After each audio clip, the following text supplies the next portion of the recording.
할렐루야. 말씀을 함께 봅니다. 여호수아 5장 10절에서 12절.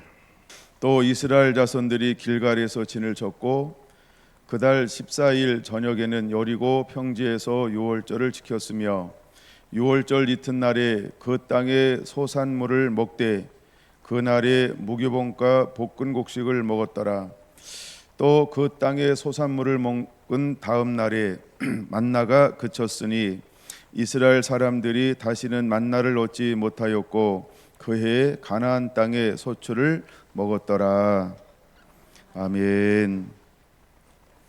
자, 오늘은 맥추절입니다. 그래서 오늘은 맥추절을 지키라, 이런 제목으로 함께 은혜를 나누겠습니다.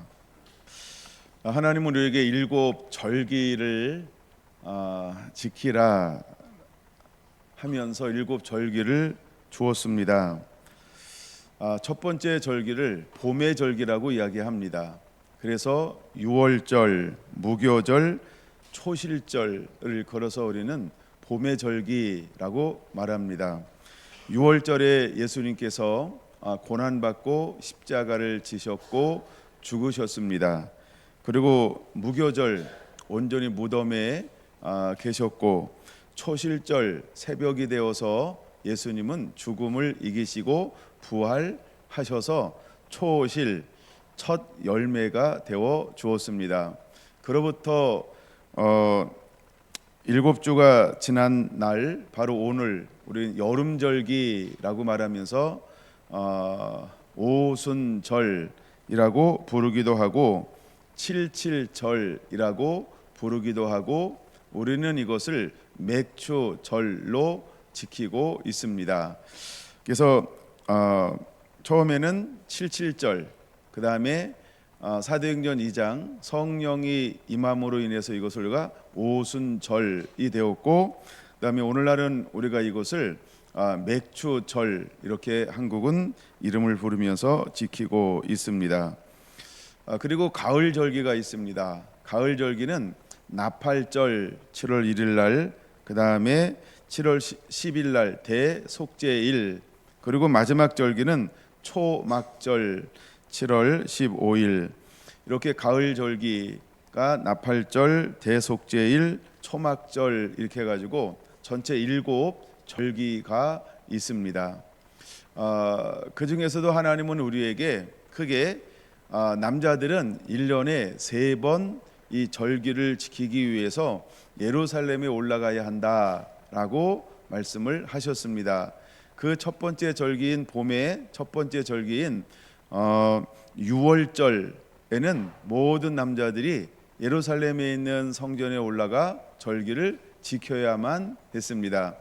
그 다음에 두 번째 올라가는 절기가 바로 칠칠절인 오늘 오순절, 이 날도 모든 남자들은 이제 예루살렘에 있는 성전에 올라가 이 절기를 지키라라고 말했습니다. 그리고 세 번째는 어떤 절기일까요? 바로 초막절, 장막절, 수장절이라고 부르고 우리는 추수감사절로 지키는 초막절에도 모든 남자들은 예루살렘에 올라가 이 절기를 지키라라고 말하고 있습니다. 그래서 7 절기가 있는데 그 중에서 3번의 절기는 모든 남자들이 1년에 3번 하나님의 전에 올라가서 함께 절기를 지키기를 원하셨던 하나님, 그 3가지의 절기는 유월절, 칠칠절, 초막절이라고 우리는 부릅니다. 유월절은 시작의 의미가 있습니다. 우리가 구속사적 입장에서는 대속하신 예수님께서 십자가에서 우리의 모든 죄를 대신 짊어지시고 감당했던 그것을 우리가 기념하는, 또 유월절은 이스라엘 백성들이 애굽에서 출애굽한 것을 기념합니다. 또한 이 유월절은 우리가 중생, 죄에서 옛 생활에서 이제 새로운 생활로의 변화, 이것을 우리는 유월절 이렇게 볼 수 있습니다. 주님은 초실절에 부활하셨습니다. 부활의 첫 열매가 되어 주었습니다. 보리 때 초실은 무엇을 거두는 절기냐면 보리를 거두는 절기입니다. 그래서 우리가 초실절에는 보리를 거둔다라고 말하고, 그다음에 오늘 77절에는 무엇의 첫 것을 거두는 날일까요? 밀을 거두는 날입니다. 그래서 초실절을 77절을 지키기 전에는 어떤 누구도 밀을 먹을 수가 없었어요. 그래서 하나님 앞에 77절을 지키고 난 이후에만 밀을 먹을 수 있도록 하나님이 허용을 했어요. 그래서 우리가 초실절은 첫 것을 거두어서 하나님 앞에 드리는 날. 그래서 우리가 77절은 가장 좋은 것, 가장 귀한 것, 가장 아름다운 것을 하나님 앞에 구별하여 드리는 날이 바로 오늘이라는 것입니다. 잠언 3장에도 말합니다. 첫 것은 내 것이니 라고 말입니다. 그래서 우리가 첫 것을 가지고 하나님을 경외할 때 하나님이 어떻게 축복해 주는지에 대해서도 잠언 3장은 우리에게 말하고 있다라는 겁니다. 첫 것이라는 것은 어떤 의미가 있을까? 나머지 모든 것을 대표하는 그런 영적인 의미도 있다라고 하는 것입니다. 그다음에 이제 오순절에 가장 중요한 것 중에 하나는 무엇일까? 이것은 바로 복음이 이스라엘에서만 머물렀던 복음이 이제는 오순절을 통해서 이방인에게로 흘러가는, 담이 무너지고 문이 열려서 복음이 이방인에게로 흘러가는 날, 이것이 바로 오순절이기도 합니다. 그래서 사도행전 1장 8절 성령이 너에게 임하시면 땅끝까지 이르러 내 증인이 되라 라고 말씀한 날이 바로 77절이라고도 부르는 오순절인 것입니다. 그 다음에 초막절, 장막절, 수장절이라고 부르는 것은 모든 것을 다 거둬들이고 난 다음에 하나님 앞에 주신 복을 따라 온 힘을 다하여서 자원하는 마음으로 드리는 날. 이 날은 우리가 어떤 날일까? 학자들은 이렇게 이야기합니다. 주님이 오시면 언제 오실까라고 말씀할 때 절기로 볼 때에는 수장절에 오실 것이다. 그러니까 추수감사 때에 오실 것이다 라고 보고 있습니다. 이게 이제 절기로 해석할 때 보는 시각이기도 합니다. 그래서 절기가 7월 15일 날 하기 전에 먼저 그 앞에 있는 것이 무엇이냐 하면 대속죄일이 있습니다. 7월 10일 날 대속죄일은 제사장이 한번 이제 성막 시대에는 성전 시대에는 그 성전 지성소에 들어가서 하나님 앞에 죄를 가지고 들어가 예비하는 날이기도 합니다. 그래서 이 대속죄일 용키푸르라고 부르는 이날, 이제 주님이 오시기 전 다시 한번 이 땅 가운데 무엇이 선포되어져야 할까? 세례 요한도 예수님도 첫 일성이 무엇이냐 하면 회개하라 천국이 가까이 왔느니라 했던 것처럼 우리가 다시 주님이 이 땅 가운데 재림하시기 전에 외쳐야 할 복음 중에 하나는 무엇일까요? 빛이 어둠에 비치면 어둠은 무엇을 하게 될까요? 놀라운 회개의 역사가 일어나게 될 거라는 것입니다. 그러므로 여러분들은 이제 대속죄일인 이날 빛이 되어 어둠 가운데 나가 강하고 담대하며 거침없이 복음을 외칠 수 있는 하나님의 사람으로 옷 입고 무장한 사람이 되어야 할 줄로 믿습니다. 자, 오늘은 오순절입니다. 그래서 오순절에 관한 부분들을 좀 더 심도 있게 다루어 보려고 합니다. 이 초실절에 예수님은 부활하셨습니다.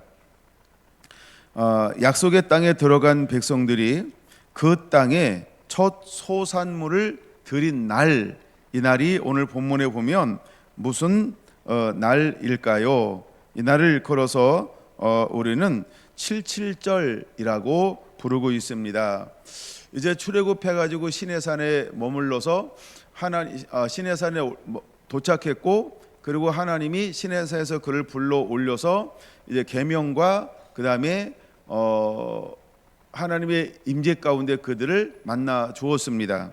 그럼 보통 얼마나 걸렸을까라고 할 때 성경에는 여러 가지 서로 다른 표현들이 나옵니다.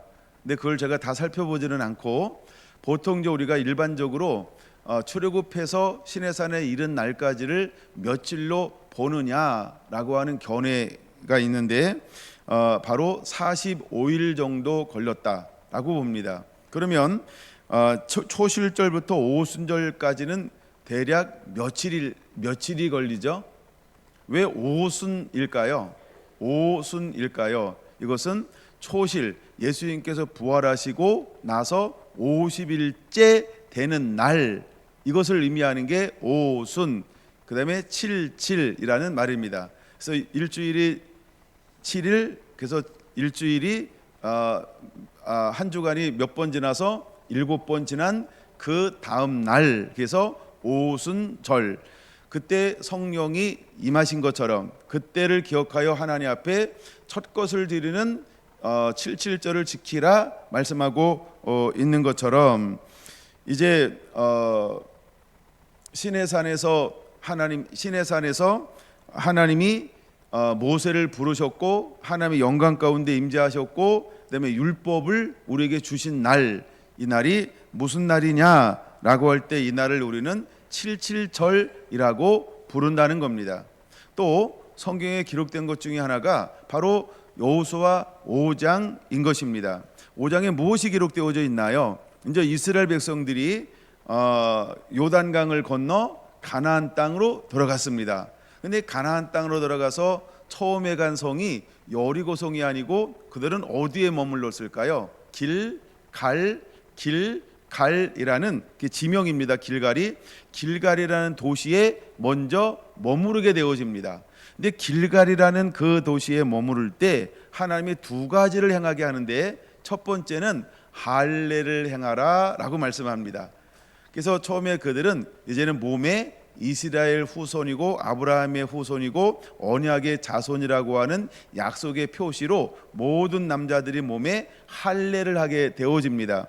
그러고 난 다음에 오는 절기가 무슨 절기였을까요?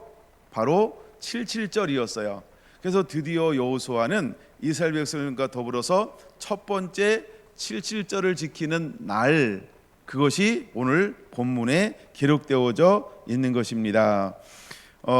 그래서 그날 길갈에서 첫 번째 그들은 광야에서 한 번도 지킬 수 없었던 그 절기를 가나안 땅에 들어가는 그 첫 번째 지키는 절기가 무슨 절기였을까요? 오순절, 77절이라는 겁니다. 그럼 여러분 한번 잠깐 생각해 봐야 합니다.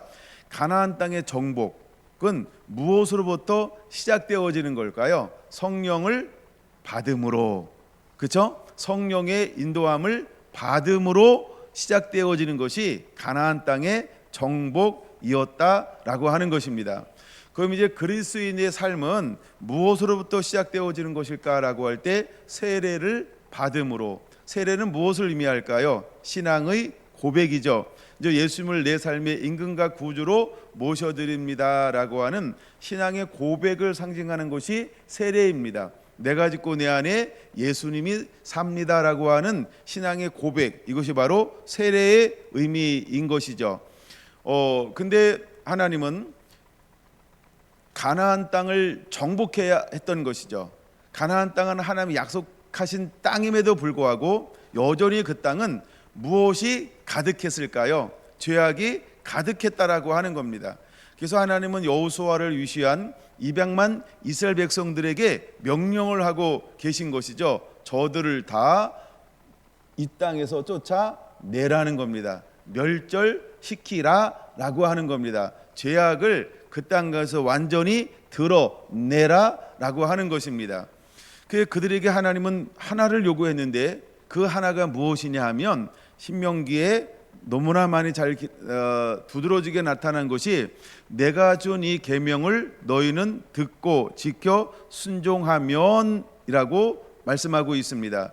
그러면 하나님이 앞서 행하심을 통하여서 그 땅에 있는 모든 죄와 간영한 가나안 7 족속을 완전히 몰아내시겠다라고 말씀하고 있습니다.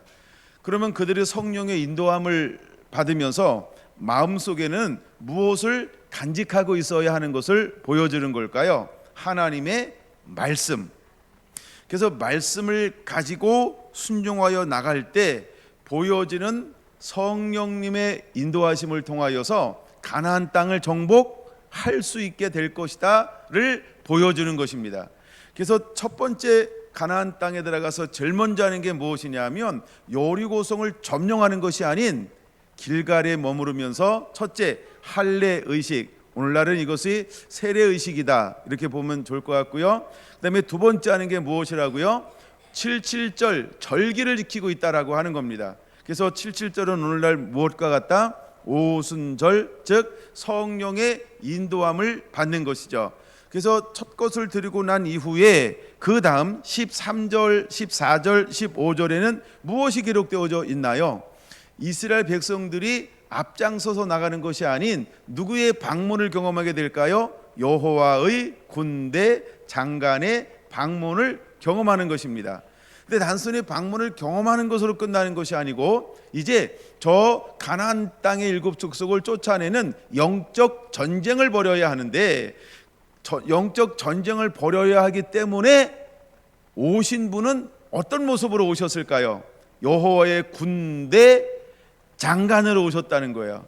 그러니까 사령관으로 오셨다는 거예요. 전쟁하는 분으로 오셨다는 거예요. 전쟁하는 분으로 오셨다는 거예요. 그래서 우리가 신앙 고백을 하고 말씀에 순종하며 부르심의 사명을 향하여 나아갈 때 우리에게 부어주시는 것이 있습니다. 그게 무엇일까요? 바로 성령님이라는 것입니다.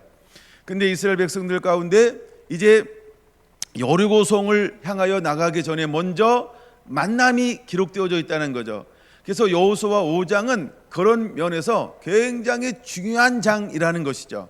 첫째는 할례, 둘째는 77절, 그 다음에 77절을 지키는 동시에 또 하나 일어나는 게 있었는데 그것은 만나가 그치는 사건이 있었던 거고, 그 다음에 첫째 할례, 둘째 77절, 셋째가 여호와의 군대 장관의 만남, 방문이라는 것입니다. 마찬가지로 하나님도 오늘 우리에게 사역을 시작하라고 할 때 어떻게 우리가 사역하기를 원하실까요? 첫째, 우리의 신앙 고백에 분명해야 합니다. 그래서 부활하신 예수님은 제자들과 함께 했음에도 불구하고 또다시 그들에게 하신 일이 있어요. 우리는 이것을 무엇이라고 표현하고 있죠? 오셔서 누가복음 24장 44절 모세의 글과 시편의 글과 선지자의 글, 이걸 우리는 율법이라고 보는 거죠. 이게 전체 우리가 구약의 역사라고 보는 거죠. 거기에서 예수님에 관한, 메시아에 관한 말씀을 풀어서 말씀하실 때 마음을 열어주었다는 거예요. 그럼 그 전에 이스라엘 백성들이 어떤 상태에 있었을까요? 눈이 가려진 상태, 귀가 닫혀지고 마음이 가려져서 하나님의 말씀을 온전히 깨닫지 못하는 제한성을 가지고 있을 때 하나님은 예수님은 부활하셔서 특별히 12제자를 11제자를 부르시고 난 다음에 하신 일이 무엇이냐 하면 그들의 눈을 열어주었다는 거예요. 그들의 마음을 열어주었다는 거예요. 그래서 가르쳐 주실 때 마음을 열어 말씀을 깨닫게 하셨다라고 하는 거예요. 그러니까 우리에게 가장 중요한 것 중에 하나가 무엇이냐 하면 말씀을 듣고 깨닫는 것입니다. 그래서 우리가 제일 많이 기도해야 할 것 중에 하나가 무엇이냐 하면 주여 깨닫는 자가 되게 하여 주시옵소서라는 이 기도를 상당히 많이 해야 한다는 겁니다. 우리가 말씀을 봅니다. 말씀을 듣습니다. 말씀을 많이 우리가 경험합니다. 근데 중요한 건 깨닫지 못하면 피상적이 될 수 있다라고 하는 것이죠. 힘이 없어요. 능력이 없어요. 그걸로 살지 않아요. 왜? 가슴이 뛰지 않아요. 삶을 불태울 수가 없어요. 깨달아지는 것은 삶을 불태울 수 있어요. 능동적으로, 수동적이 아닌 능동적으로 그 말씀을 전부를 삼아 달려갈 수 있는 것이 생겨지게 되어지는데, 그래서 우리 안에 말씀이 깨달아지는 것이 굉장히 중요한 것입니다. 이제 성령님이 오시기 전에 주님이 우리에게 베풀어주는 은혜 가운데 하나가 무엇이냐면 하나님의 말씀을 우리 안에 깨닫게 하는 은혜를 부어준다라고 하는 것입니다. 그러고 난 다음에 그들은 함께 모여 기다림의 시간들을 가지게 했습니다. 그 기다리는 시간 동안에 그들은 어떻게 했을까? 매일매일 마음을 전혀 같이 하여 기도하기에 힘썼다라고 나오고 있습니다. 여러분, 이것은 무엇을 말하는 걸까요? 기대한다는 겁니다. 소망한다라고 하는 겁니다.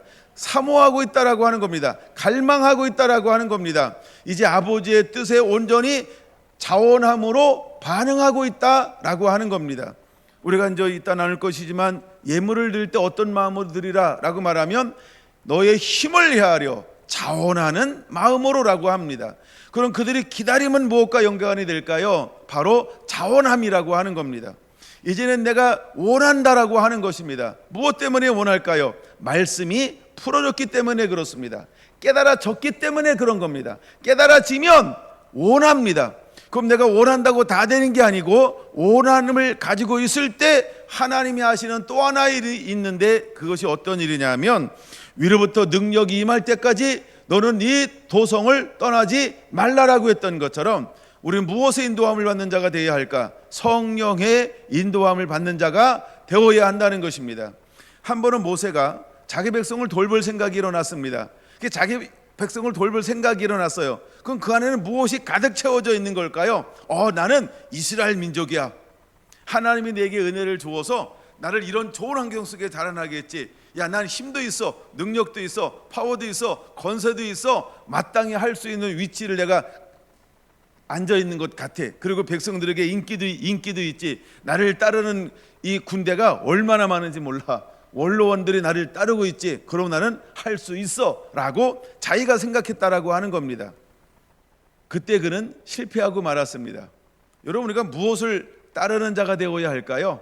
이걸 우리는 하나님의 콜링이라고 부릅니다. 하나님의 부르심이 있어야 한다는 겁니다. 내가 충동적인 마음을 가지고 일어난다라고 해서 내가 겸비한 모든 것이 하나님의 나라와 의를 이룰 수 있는 것은 아니라는 것을 보여주고 있죠.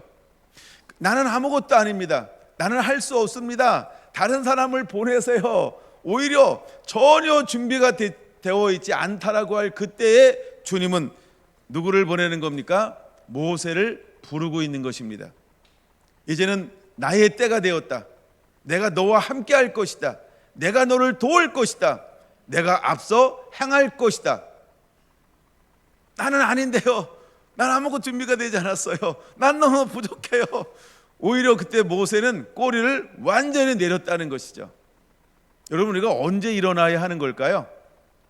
내가 하고 싶을 때 일어나는 것이 아니고 나를 하나님이 원하실 때 우리는 그때 주님을 향하여 손을 맞잡는 자가 되어야 할 줄로 믿습니다. 이때 하나님은 모세를 통하여 일하셨습니다. 이때 하나님은 여호수아를 통하여 일하기 시작하는 것입니다. 이때 하나님은 이스라엘 백성들을 통하여 일하기 시작합니다. 그때 하나님은 12 사도들을 통하여 일하기 시작하시고 있는 것입니다. 할렐루야. 이것이 바로 우리가 7절을 지키는 또 하나의 정신, 또 하나의 마음, 또 하나의 신앙 고백이 되어야 한다라고 하는 것입니다. 자, 다시 한번 이 여호수아 5장, 6장, 7장, 8장을 한번 간략하게 살펴보면서 나름대로 한번 순서와 같은 것을 정리를 한번 해보려고 합니다. 하나님은 어떤 방식으로 일을 하시는가라고 하는 거. 첫째, 여호수아 5장 13절에서 15절. 하나님 먼저 여호와의 군대 장관을 보내어 주십니다. 그러고 난 다음에 6장 1절에서 2절 여리고 성을 이제 붙였으니 일어나 그대로 행하라라고 말씀합니다.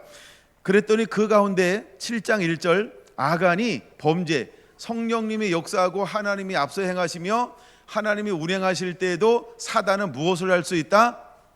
우리를 찾아와서 유혹하고 넘어뜨리며 결정적으로 아무것도 하지 못하도록 손발을 꽁꽁 묶을 수 있다라고 하는 걸 우리가 7장에서 보아야 한다는 겁니다.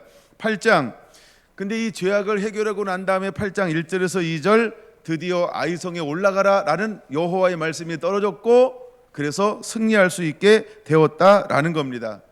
그냥 우리가 이렇게 한번 순서적으로 한번 봅시다. 그럼 이것이 사도행전에서는 어떻게 기록되어져 있을까? 한번 제가 끼워 맞춰 보겠습니다. 말을 제가 일부러 그렇게 하는 건데요. 하여간 오해가 없으시고 또 오해하지 않게 되길 원하면서, 자, 그럼 사도행전은 이것을 우리가 어떤 순서로 볼 수 있냐면, 첫째, 사도행전 2장 1절에서 4절. 옆에 이렇게 대칭해서 이제 적을 수 있는 거죠. 이해는 되시나요?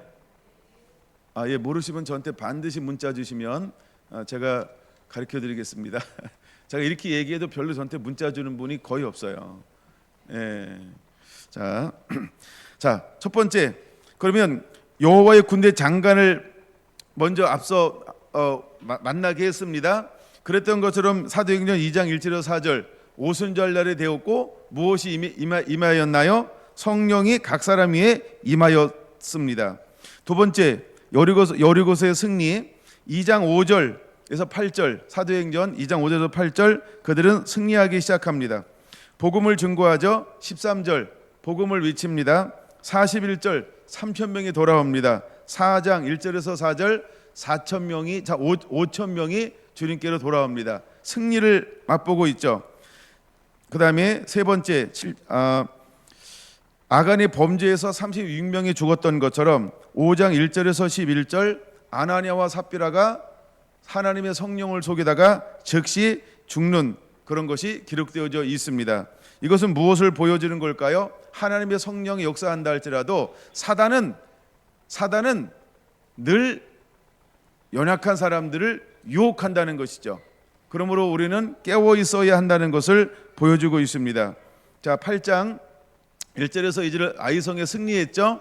그러면 이제 사도행전 5장 11절에서 14절, 더 많은 무리들이 회심하고 주께로 돌아오는 놀라운 역사들이 일어나기 시작하더라는 것입니다. 무엇에도 불구하고 수많은 위정자들의 겁박과 위협에도 불구하고 초대교회는 말할 수 없을 정도로 성장해 가고 있다라고 하는 것입니다. 그러므로 우리가 오순절날 이 사역에 승리하는 방법은 무엇일까? 하나님이 먼저 말씀하십니다. 그리고 우리는 순종하여 진행해야 합니다. 성령의 인도함에도 불구하고 무엇이 틈탈 수 있다? 사탄의 괴계가 우리 삶 가운데 틈탈 수 있다는 것을 보여주는 것이죠. 첫 번째는 아간이 넘어졌어요. 두 번째는 아나니아와 삽비라가 넘어졌어요. 마지막 주의 오실 길을 예비하는 이 사역이 풀어졌을 때에도 누군가는 사탄에 의해서 넘어지게 될 것을 이미 요한계시록 13장에도 잘 기록되어져 있어요. 마지막에 사단은 할 수만 있으면 모든 사람들을 흔들 것이고 미혹하실 것입니다. 근데 그 중에 넘어지는 자들이 일어나게 될 거라는 거죠. 그러면 우리는 무엇으로 무장한 자가 되어야 할까요? 빛이신 예수 그리스도로 무장한 자가 되어야 합니다. 말씀으로 무장한 자가 되어야 합니다. 성령의 온전한 인도함을 받는 자가 되어야 합니다. 그러므로 여러분들은 예수님으로 옷 입은 자가 되어야 할 줄로 믿습니다. 물론 하나님이 이들에게도 순서적으로 무엇으로 역사하셔서 이제 가나안 땅을 점령할 수 있도록 들어가게 만들었을까요? 첫째, 말씀을 새롭게 재교육했습니다. 이것을 우리는 신명기라고 말합니다. 먼저는 성령의 은혜를 부어주는 것이 아니고 말씀을 재교육합니다. 너희가 어떻게 하면 승리할 수 있는지에 대한 모든 전략과 방법을 다 우리에게 공개한다는 것이죠. 사도행전에도 똑같은 거죠. 먼저 부활하신 예수님께 제자들을 만나서 이 말씀을 가지고 나아가면 너희는 승리하게 될 것이다 라고 먼저 그들에게 무엇을 나누어 주었을까요? 생명이신 예수 그리스도, 즉 생명의 말씀으로 먼저 그들을 뜨겁게 말씀을 풀어 주었다라고 하는 겁니다. 그러고 난 다음에 두 번째, 여리고성을 점령할 때에도 그들의 힘과 능력으로만 하는 것이 아니고 그들은 순종해야 하는 거고, 앞서 행하시는 분은 누구였습니까? 여호와의 군대 장관. 그 다음에 그들을 출애굽하고 인도해서 가나안 땅까지 들어갈 때에 하나님은 무엇으로 인도했나요? 이제 시내산에서 하나님을 만나고 난 다음에 모세를 통하여 건축하게 한 것이 무엇일까요? 만들게 한 것이 바로 성막입니다. 그래서 성막은 만들어지는 동시에 그때부터 하나님은 대놓고 이스라엘을 인도하는 보여지는 방법이 있었어요. 그것이 무엇일까요? 낮에는 구름 기둥, 밤에는 불 기둥. 이것은 무엇을 말하는 걸까요? 하나님의 임재, 성령의 임재입니다. 그런 것처럼 하나님이 임재하셔서 내가 그들을 너희 손에 붙이리라, 내가 너와 함께 할 것이다, 그 다음에 왕벌이 앞서 행할 것이다 라고 말하면서 언제나 이스라엘 백성들에게 요구하는 것은 이제는 주어진 모든 율법에 순종하는 것이었습니다. 그러면 하나님이 앞서 행하심을 통하여 이스라엘 백성들이 평탄한 길로 걸어갈 수 있도록 인도하는 것이죠. 마찬가지로 신약에서도 두 가지 방법을 똑같이 취하고 있다는 겁니다. 그건 오늘날 살아가는 저와 여러분들은 어떤 방법에 우리가 순응하는 자가 되어야 할까요? 첫째, 우리는 말씀이 풀어지게 될 것입니다. 그래서 마지막 때 하나님의 사람들에게 먼저 하나님이 하시는 일이 무엇이냐 하면 계시록 10장에 말하고 있는 것처럼 이 작은 두루마리를 갖다 먹으라 라고 말할 것입니다. 그러고 난 다음에 두 번째, 성령의 영의 인도함을 받음으로 다시 오실 주의 길을 여는 잃어버린 수많은 영혼들을 추수하는 1260일 동안 예언하는 이 사역을 감당하게 하실 거라는 것이지요. 그러면 우리는 이 원리에 익숙해져 있어야 합니다. 그러면 먼저 우리는 무엇에 준비가 되어져 있어야 할까요? 말씀에 대한 사모함과 갈망함이 우리 안에 일어나야 할 줄로 믿습니다. 진리가 없으면, 말씀이신 예수님이 없으면, 말씀이신 예수님, 빛이신 예수님으로 내가 옷 입고 있지 아니하면 무엇의 인도함을 받을 수 없을까요? 영의 인도함 받을 수가 없습니다. 성령의 인도함 받을 수가 없습니다. 우리가 왜 성령의 인도함 받을 수가 없는가를 명확하게 알기 위해서는 여러분 늘 강조하는 것처럼 요한복음 14장, 15장, 16장을 계속 읽어야 합니다. 그리고 그것에 익숙해져 있어야 합니다. 진리이신 영이 올 겁니다.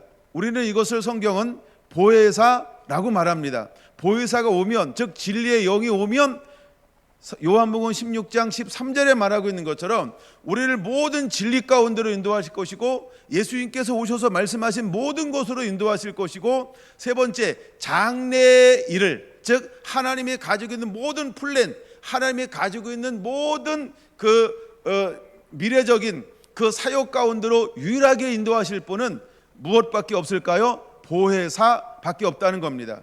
우리는 보혜사를 진리의 영이라고 말하고 있습니다. 그러면 반드시 영의 인도함을 받아야 하는 것입니다. 영이 하는 일이 있습니다. 그럼 보혜사가 하는 일이 있습니다. 성령님이 하는 일이 있습니다. 그게 무엇일까요? 모든 것을 기억나게 할 것이다.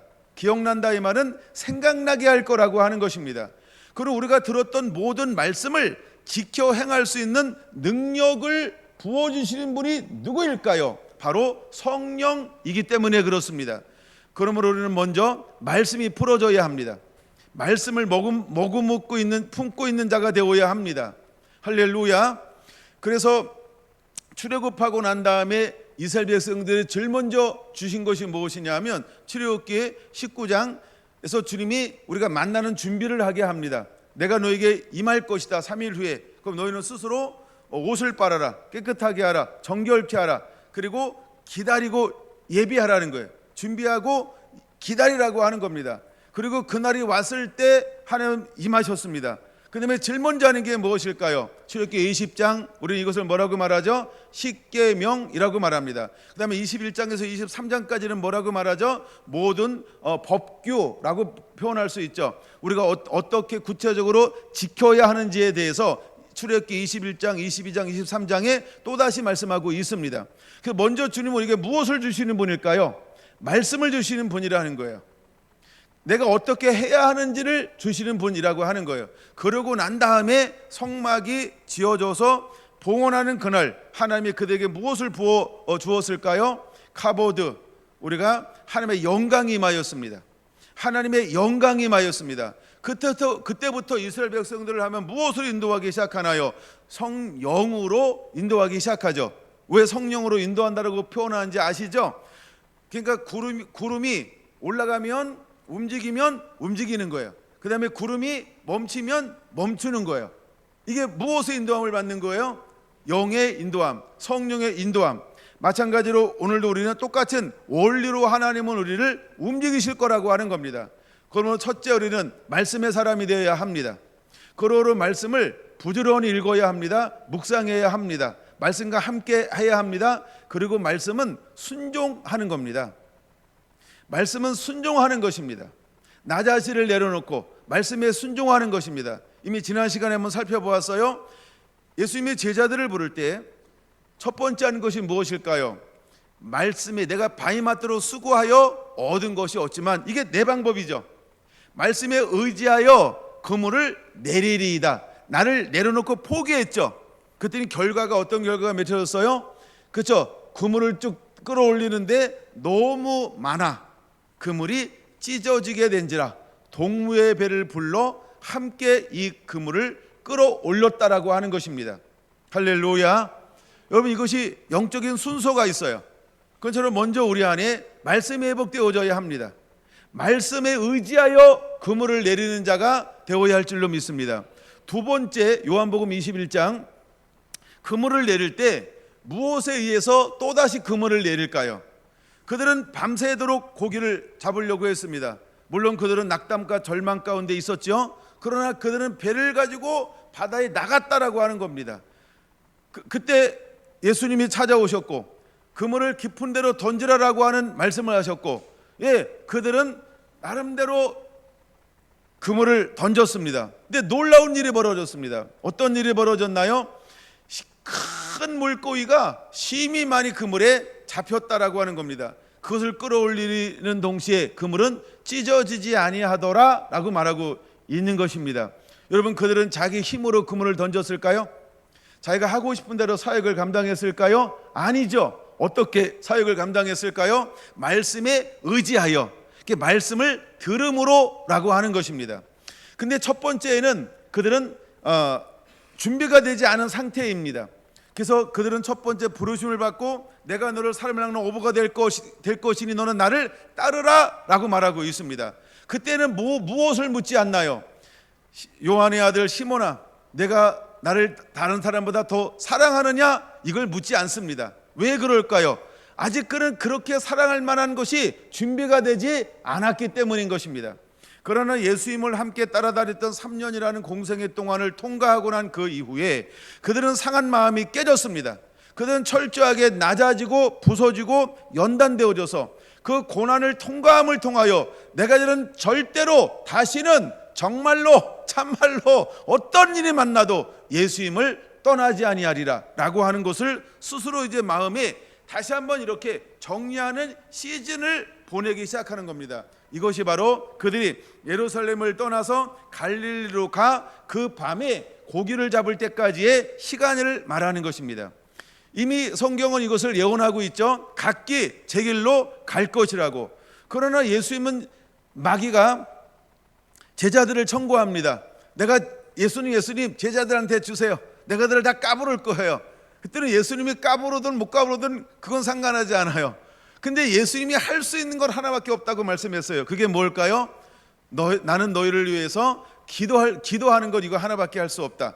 근데 너희가 지금은 까불리지만 이후에는 돌아올 것이다. 그리고 많은 사람들을 권면하고 길을 여는 자가 될 것이다 라고 예언의 말씀을 선포하셨어요. 왜 지금은 안 되냐는 거예요. 지금은 그럴 만한 성숙함이 없어요. 힘이 없어요. 은혜가 임하지 않았어요. 말씀이 열리지 않았어요. 그리고 위로부터 성령, 영의 인도함을 받지 못해요. 왜 그럴까요?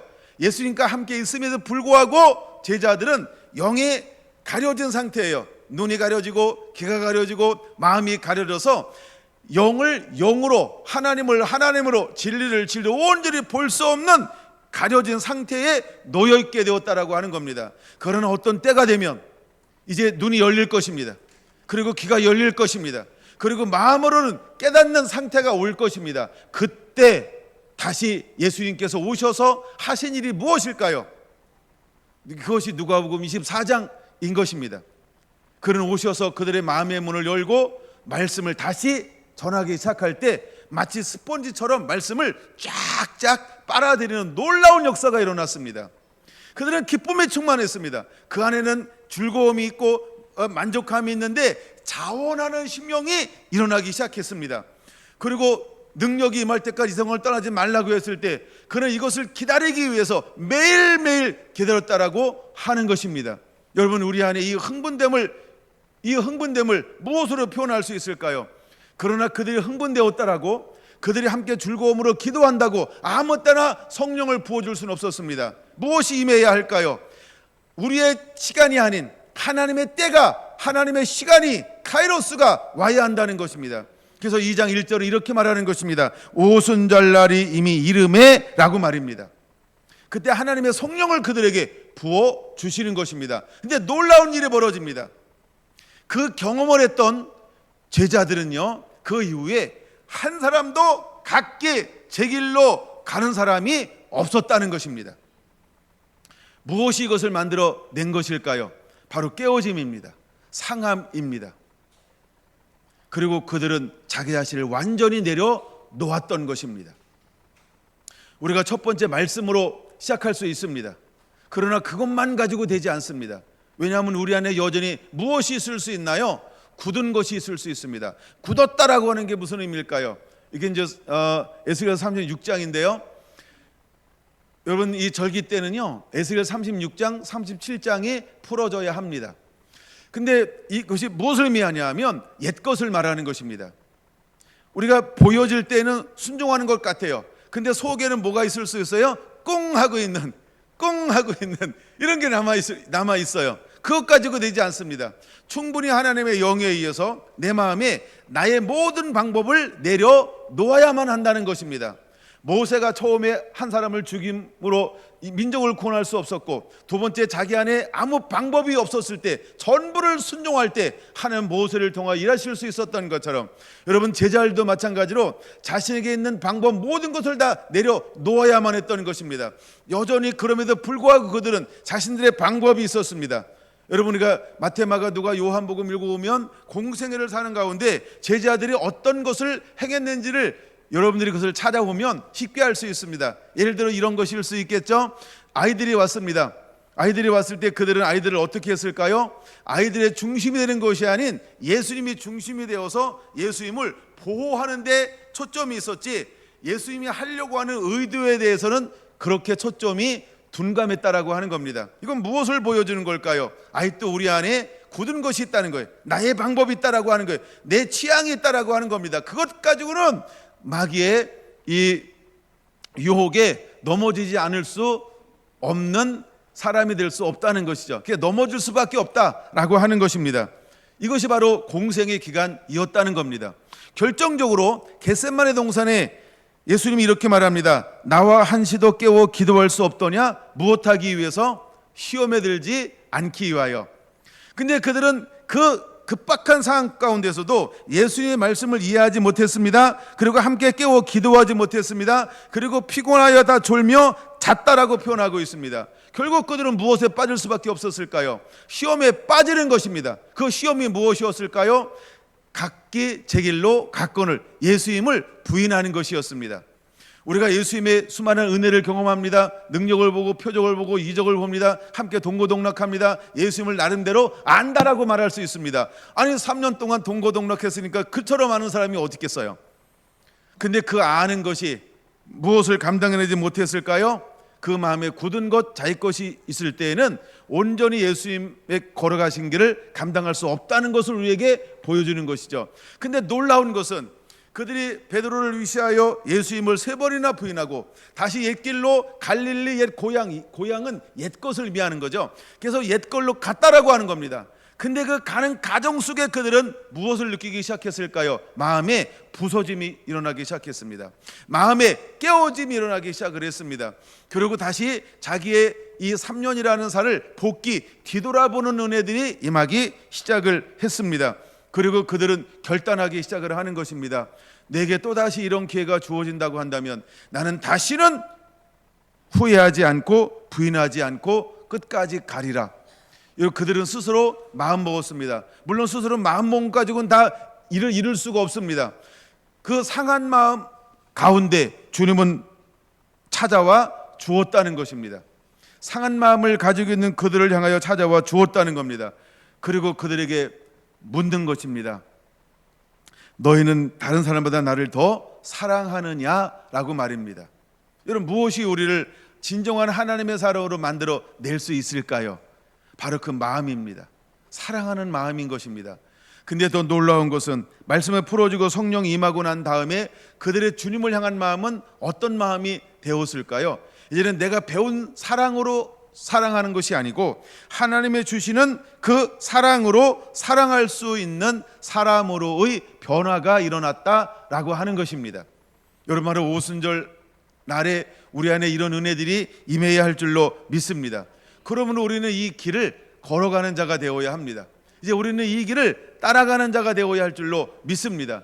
반드시 우리 안에도 개인적으로 이런 만남이 일어날 것입니다. 그럴 때 여러분들은 철저하게 주 예수님에 붙들려 이 사명의 길, 부르심의 길을 걸어갈 수 있는 하나님의 사람으로 충분히 준비되어지는 은혜가 있어야 할 줄로 믿습니다. 그럴 때 하나님이 저와 여러분들을 들어서 마지막 주 오시는 길을 위하여 일어나 빛을 발하라 분명히 말씀하실 것입니다.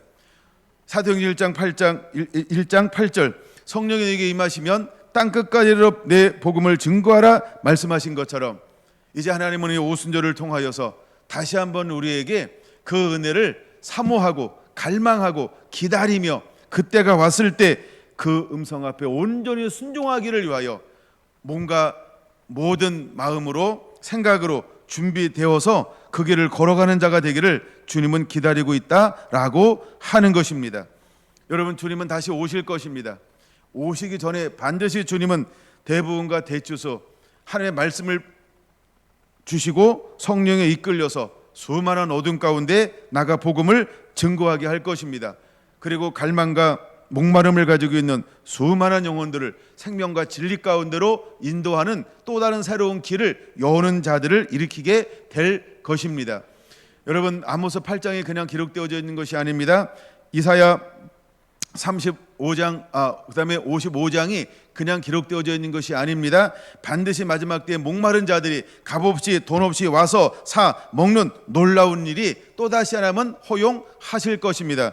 요한계시록 22장의 10절 이하에 말씀하고 있는 것처럼 또다시 말씀이 풀어지고 수많은 생명의 길을 여는 그것을 하나님은 반드시 그 앞에 놓을 거라는 겁니다. 이제 성결한 성도들은 어떤 성도의 삶을 어떤 길을 걸어가는 자가 되어야 할까? 오실 길을 예비하는 수많은 앞서간 믿음의 선진들처럼 우리는 오늘 이 시대에 주님의 신부가 되어서 다시 오실 신랑의 길을 예비하며 잃어버렸던 수많은 영혼들을 신랑이신 예수님께로 인도하는 그 은혜를 가지고 살아가게 되기를 예수님의 이름으로 축원합니다. 그래서 우리의 소망, 우리의 부르심 중에 하나가 무엇일까요? 바로 일어나 복음을 전하는 것이어야 할 줄로 믿습니다. 여러분, 그 은혜가 임하고 그 사명의 길을 걸어가게 되기를 예수님의 이름으로 축원합니다. 아멘.